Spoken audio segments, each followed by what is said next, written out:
नमस्कार दोस्तों, मैं राकेश गिटाला आपके अपने YouTube चैनल अल्डाट स्टडी पर मैं आपका हार्दिक अभिनंदन करता हूं। पिछले वीडियो में हमने पढ़ा था जो प्राचीन सभ्यता पार्ट 3 था, उसके अंदर गणेश्वर सभ्यता और नगरी सभ्यता। आपने इन वीडियो को बहुत ज़्यादा पसंद किया, इसके लिए मैं आपका आभारी रहूँगा। अब हम जो नेक्स्ट वीडियो में पढ़ेंगे प्राचीन सभ्यता पार्ट 4 के अंदर, आज भी हम यहाँ एक छोटी सी सभ्यता पढ़ेंगे जिस सभ्यता का नाम है बागोर सभ्यता।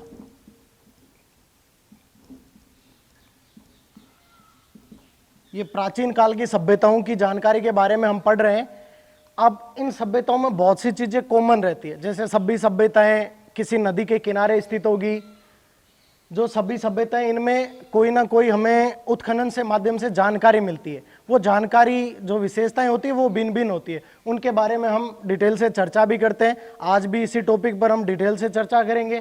देखो, जो आज की अपनी सभ्यता है बागोर सभ्यता, सबसे पहला सवाल तो वही कि ये सभ्यता राजस्थान के कौन से जिले में, उस जिले की हम बात करते हैं। तो बागोर सभ्यता राजस्थान के भीलवाड़ा जिले के अंदर स्थित है।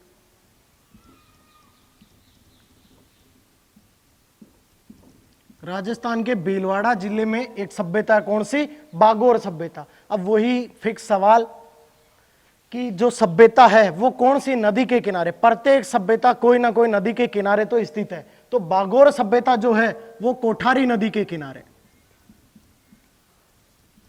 कोठारी नदी के किनारे स्थित। राजसमंद में जो दिवेर की पहाड़ियां, वहां से यह नदी निकलती है, कोठारी नदी, और भीलवाड़ा में जाकर बनास नदी में मिलती है। तो बनास नदी की सहायक नदी है कोठारी नदी, और उस कोठारी नदी के किनारे जो सभ्यता स्थित है उस सभ्यता का नाम है बागोर सभ्यता। अब बागोर सभ्यता की हम जानकारी की बात करें तो बागोर सभ्यता के अंदर जो उत्खनन हुआ है, अब जो उत्खनन किया है, उत्खनन करने वाले व्यक्ति का नाम है डॉक्टर वीरेंद्र नाथ मिश्रा। पहले व्यक्ति जिन्होंने उत्खनन किया उनका नाम क्या है? डॉक्टर वीरेंद्र नाथ मिश्रा। जो दूसरे उत्खनन करता है उनका नाम है एल.एस. लेसनिंग। दूसरे उत्खननकर्ता का क्या नाम है? एल.एस. लेसनिंग। अब देखो, उत्खनन जो होता है वो आमतौर पे टीले का करते थे। किसका करते थे? टीले। जैसे हमने आहड़ सभ्यता में पढ़ा कि उत्खनन हुआ टीले का हुआ, जिसे हम स्थानीय भाषा में धूलकोट कहते थे। वैसे यहां पर भी बागोर सभ्यता में एक टीले का उत्खनन हुआ है। जिस टीले का उत्खनन हुआ उसे हम कहते हैं महासतिया। महासतियों का उत्खनन। टीले का क्या नाम था? महासतिया। अब देखो, जो कई बार हम हिस्ट्री के अंदर पढ़ेंगे महासती। कौन सा शब्द? महासती। ये महासती क्या है? महासती कहा जाता है आमतौर पे जो अपने मेवाड़ में गुहिल वंश या सिसोदिया वंश का था, उनका जो शाही शमशान था उसे हम क्या कहते हैं? महासती। जो अपने आहड़ के अंदर था। आहड़ सभ्यता भी है। आहड़ जो गांव पड़ता है, शहर पड़ता है, उस शहर के अंदर जो मेवाड़ के गुहिल या सिसोदिया वंश है उनका शाही शमशान, वो क्या कहलाता है? महासती। इसके अलावा एक महासती वो होती है, जैसे हम पढ़ते हैं कि मालदेव की रानी थी उमादे, जिसे इतिहास में रूठी रानी के नाम से प्रसिद्ध है। वो जो सती होती थी, सती का एक पार्ट होता है महासती। जो सती नॉर्मल क्या होती है? पति की मृत्यु के बाद पत्नी उसकी चिता पर अपने आप को समर्पण कर देती है तो वो कहलाती है सती। लेकिन अगर वो अपनी पति की किसी निशानी के साथ सती होती है तो उसको कहते हैं महासती। यहां पर नाम क्या आया है? महासतियां। जो एक टीला है उसका उत्खनन किया गया है, किसके द्वारा? बागोर सभ्यता के द्वारा। अब देखो, बागोर सभ्यता जो है, बागोर सभ्यता की हम एक जानकारी प्राप्त करते हैं जो बड़ी ही इंपॉर्टेंट है एग्जाम के लिए। इस सभ्यता के अंदर राजस्थान के सबसे प्राचीनतम पशुपालन और कृषि के साक्ष्य मिले। राजस्थान के सबसे प्राचीनतम पशुपालन और कृषि के साक्ष्य जिस सभ्यता में मिले उस सभ्यता को हम कौन सी सभ्यता कहते हैं? बागोर सभ्यता। तो देखो, राजस्थान के प्राचीनतम पशुपालन व कृषि के साक्ष्य, प्राचीनतम पशुपालन व कृषि के साक्ष्य जहां पर मिले हैं उस सभ्यता को हम क्या कहते हैं? बागोर सभ्यता कहते हैं। अब देखो यहां हम लिख सकते हैं महासतियों का टीला। अब जो बागोर सभ्यता है यहां पर एक काल आता है मध्य पाषाण काल। कौन सा काल दोस्तों? मध्य पाषाण काल। हम हिस्ट्री में जब पढ़ते हैं तो हमने जब स्टार्टिंग की थी हिस्ट्री की, तब मैंने आपको बताया था कि इतिहास के 3 भाग है, 3 खंड है, प्राक ऐतिहासिक काल, आद्य ऐतिहासिक काल और ऐतिहासिक काल। अब मैं बात करूंगा यहाँ प्राक ऐतिहासिक काल की। तो प्राक ऐतिहासिक काल भी खंडों में बटा हुआ है, नवपाषाण काल, मध्य पाषाण काल और पूरा पाषाण काल। अब जो बीच का पार्ट था मध्य पाषाण काल, उस मध्य पाषाण काल के अवशेष हमें कौन सी सभ्यता में मिले? बागोर सभ्यता में। और मध्य पाषाण काल में ही सर्वप्रथम हमें पशुपालन और कृषि की जानकारी भी मिलती है। इसलिए बागोर जो सभ्यता है इसमें मध्य पाषाण काल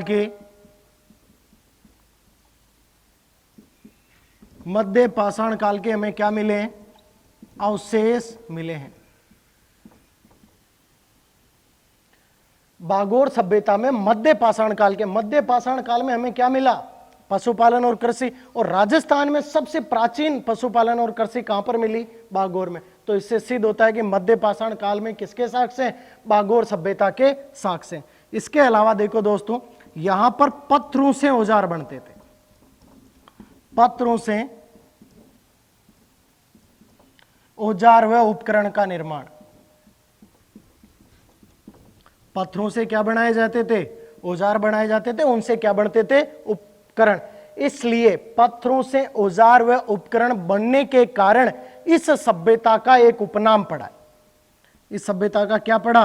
उपनाम। और इस सभ्यता का जो उपनाम है वो क्या है? आदिम संस्कृति का संग्रहालय। आदिम संस्कृति का संग्रहालय। तो आदिम संस्कृति का संग्रहालय हम किस सभ्यता को कहते हैं? बागोर सभ्यता को कहते हैं। किस कारण? क्योंकि यहां पत्थरों से निर्मित औजार व उपकरण मिले। तो वापस देखो दोस्तों, बागोर सभ्यता राजस्थान के भीलवाड़ा जिले में है और जिस नदी के किनारे हैं वो नदी कौन सी है? कोठारी नदी है। इनका जो उत्खनन किया है वो किया है डॉक्टर वीरेंद्रनाथ मिश्रा ने और LS लेसनिंग ने। इसके अलावा यहाँ पर एक टीला है जिसे आमतौर पर हम क्या कहते हैं? महासतियों का टीला। तो महासतियों का टीला कौन सी सभ्यता में? बागोर सभ्यता में। उसी का इन्होंने क्या किया था? उत्खनन किया था। अब राजस्थान के यहाँ पर क्या मिले? प्राचीनतम पशुपालन व कृषि के साक्ष्य मिले यहाँ पर।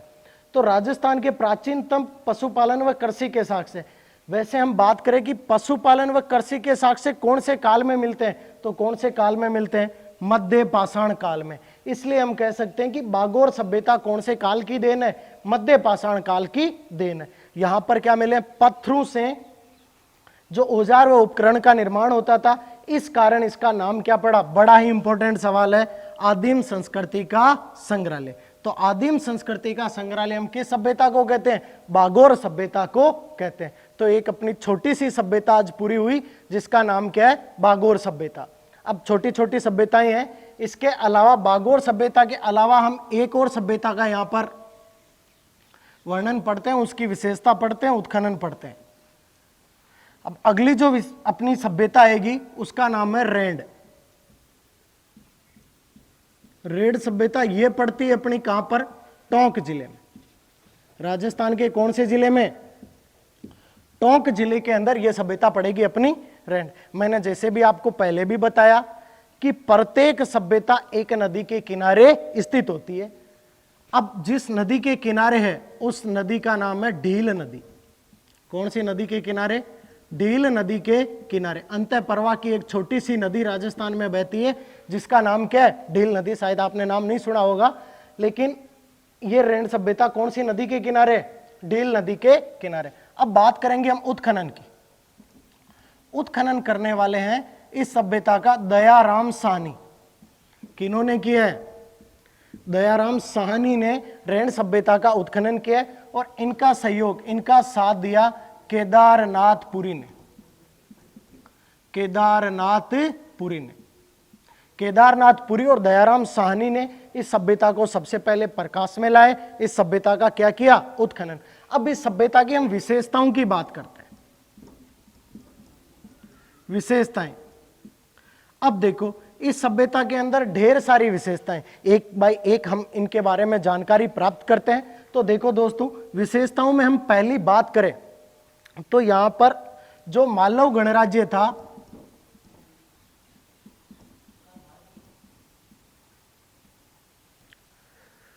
मालव जो गणराज्य है, इसके अवशेष कौन सी सभ्यता में मिलते हैं? सॉरी, मालव गणराज्य के सिक्के, मालव गणराज्य के जो सिक्के मिले हैं हमें, वो सिक्के कौन सी सभ्यता में मिले?